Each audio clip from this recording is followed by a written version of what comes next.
Sekilas memang terkesan tidak main-main. Lihat saja keputusan tegas Menteri Investasi atau Kepala BKPM, Bahlil Lahadalia. Nah, mantan pengurus besar PB Himpunan Mahasiswa Islam atau HMI ini telah membentuk tim Satuan Tegas Percepatan Investasi.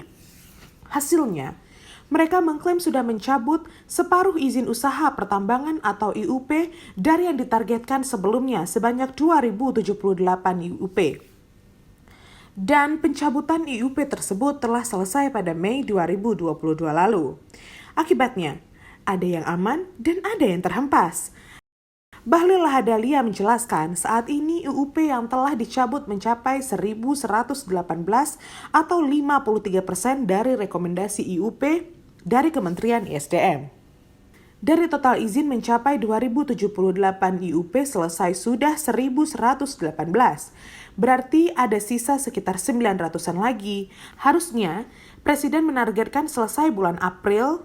Karena itu harus hati-hati, maka kita butuh waktu sampai bulan depan, sudah clear bulan depan. Kata Bahlil di kantor Kementerian Investasi atau BKPM Jakarta, Senin 25 April 2022 lalu.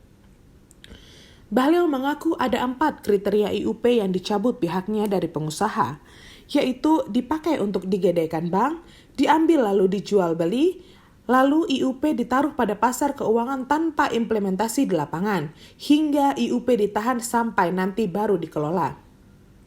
Bahlil juga menegaskan proses pencabutan IUP tidak pandang bulu kepada semua perusahaan. Jika memenuhi syarat pencabutan langsung diproses oleh Satgas Percepatan Investasi. Sekali lagi, kami melakukan proses pencabutan tidak pandang bulu. Bahkan ada di grup mantan perusahaan saya itu tercabut. Jujur saja, saya nggak baca nama-nama perusahaan yang dicabut supaya nggak ada conflict of interest, katanya. Ini adalah tindakan yang perlakuannya sama kepada siapapun. Senior saya juga dicabut, teman saya juga, tambah Bahlil. Namun proses pencabutan IUP ini bukan tanpa protes dari perusahaan.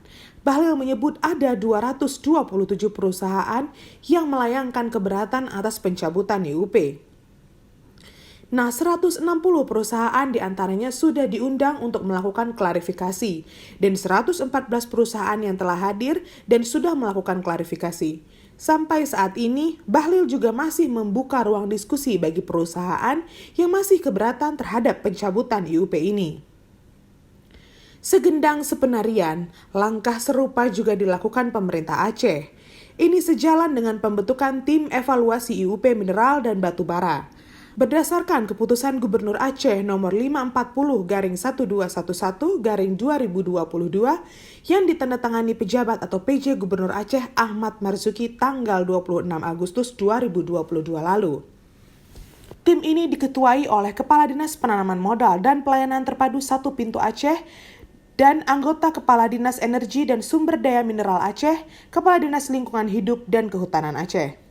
Selain itu, Kepala Biro Hukum Setda Aceh, Kepala Biro Perekonomian Setda Aceh, Kabid Penyelenggaraan Pelayanan Perizinan dan Non-Perizinan BDPM TSP Aceh, Kabid Pengendalian Pelaksanaan Penanaman Modal DPM TSP Aceh, Kabid Mineral dan Batu Bara Dinas ESDM Aceh, termasuk Kabid Planologi Dinas Lingkungan Hidup dan Kehutanan Aceh, dan Kabak Bantuan Hukum Biro Hukum Setda Aceh. PLH Kepala DPM TSP Aceh Marzuki SH menjelaskan, tim evaluasi IUP mineral dan batu bara ini melakukan prioritas evaluasi terhadap 15 perusahaan berskala besar di bidang mineral, batu bara, dan logam di wilayah Aceh. Menurutnya, evaluasi ini dilakukan setelah pemerintah Aceh mendapatkan informasi adanya pencabutan beberapa izin perusahaan tambang di Aceh oleh Badan Koordinasi Penanaman Modal atau BKPM Pusat. Aceh punya kewenangan khusus sehingga kita ingin confirm di lapangan mengenai pencabutan itu. Apakah sesuai dengan kondisi atau regulasi yang ada? Kata Marzuki kepada modusaceh.co Jumat 21 Oktober 2022 di Banda Aceh. Untuk melakukan evaluasi tersebut, kata Marzuki, tentu harus ada payung hukum dari pemerintah Aceh, seperti SK Gubernur Aceh yang dilibatkan tim terpadu. Tim evaluasi ini bertugas sesuai dengan tupoksinya masing-masing di bawah pengawasan SKPA terkait. dan mereka secara berkala melaporkan hasil evaluasi disertai dengan berita acara. Selanjutnya, tim menyimpulkan untuk pengambilan kebijakan. Marzuki menyebut mendukung pencabutan izin oleh BKPM jika keputusan ini sesuai dengan hasil lapangan dan peraturan yang ada. Jika tidak, tim evaluasi IUP akan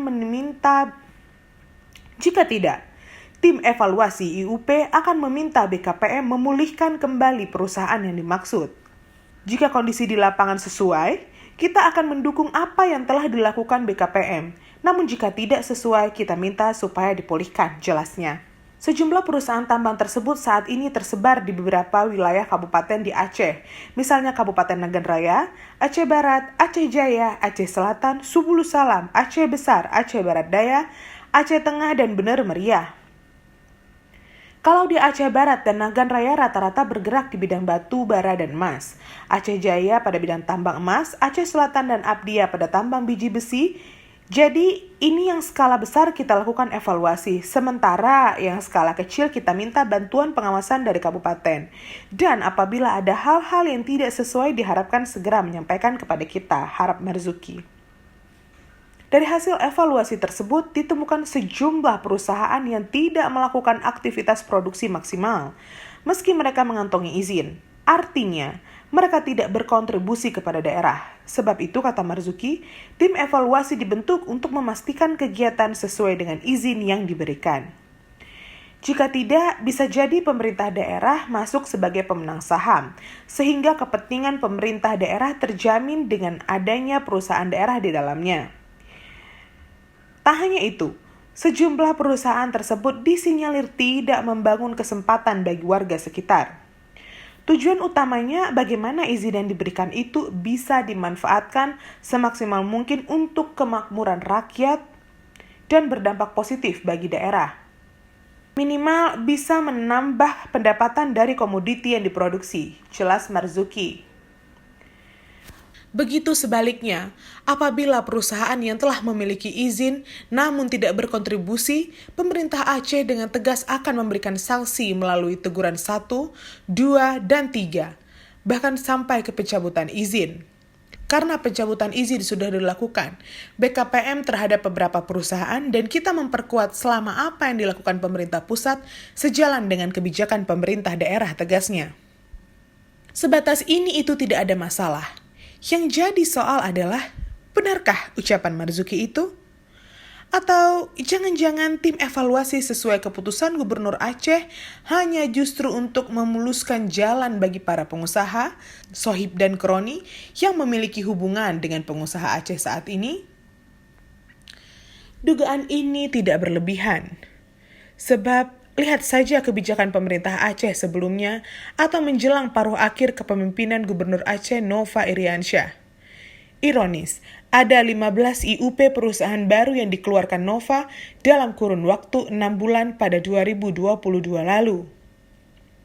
Belasan perusahaan tersebut adalah PT Universal Pratama Sejahtera yang berada di Kabupaten Nagan Raya dan Aceh Barat, PT Pegasus Mineral Nusantara di Rusep Antara, Aceh Tengah, PT Droba Mineral Internasional di Ketol, Aceh Tengah, dan PT Arita Aceh Sejahtera Sampoidin Aceh Jaya, selanjutnya PT Tambang Alam Bersaudara Subulu Salam, PT Sarana Graha Metropolitan Panga Aceh Jaya, PT Mas Putih Aneka Tambang Panga di Tunom, PT Pasir Raya Aceh Jaya, PT Longsunindo Perkasa Panga Tunom, PT Mineral Agam Prima di Krung Sabe Aceh Jaya, PT Selatan Aceh Emas Labuhan Haji Timur dan Mekeh Aceh Selatan, dan di dalamnya juga termasuk Koperasi Produsen Tambang Masyarakat Sejahtera Gayo Lues, PT Rindang Jaya Resos Gayo Lues, PT Lauser Karya Tambang Abdia, PT Kota Fajar Lempung Persada Aceh Selatan, dan PT Aceh Kiat Betari Aceh Besar. Pertanyaannya, apakah kebijakan Nova Iriansyah dalam memberi IUP kepada 15 perusahaan sebelumnya gratis serta murni perusahaan tambang atau hasil kongsi jika tak elok disebut punya sohib dekat dan kroninya? Inilah yang jadi tanda tanya besar. Maklum, andai IUP bernilai 1 miliar saja, maka ada 15 miliar fulus yang mengalir ke kantong pribadi. Apalagi jika ada kongsi usaha, maka dapat dipastikan miliaran dana segar mengalir hingga belasan atau puluhan tahun. Lantas, bagaimana dengan tim evaluasi bentukan PJ Gubernur Ahmad Marzuki? Beredar kasus ada beberapa perusahaan tambang milik orang dekat pengusaha Aceh saat ini yang sedang mempersiapkan izin untuk beroperasi di kawasan Bener Meriah dan Aceh Tengah serta Pantai Barat Selatan.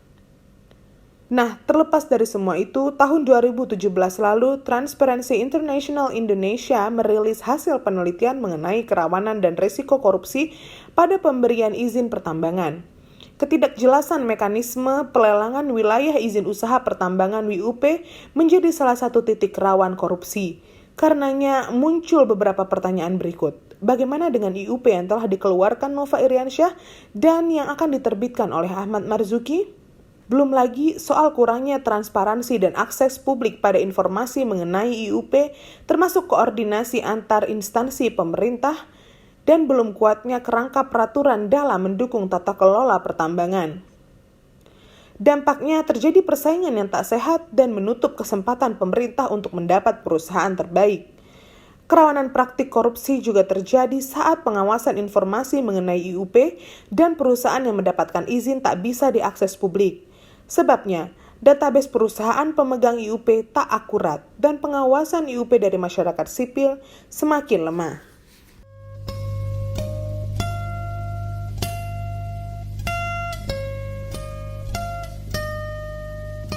Jangan lupa like, komen, dan subscribe.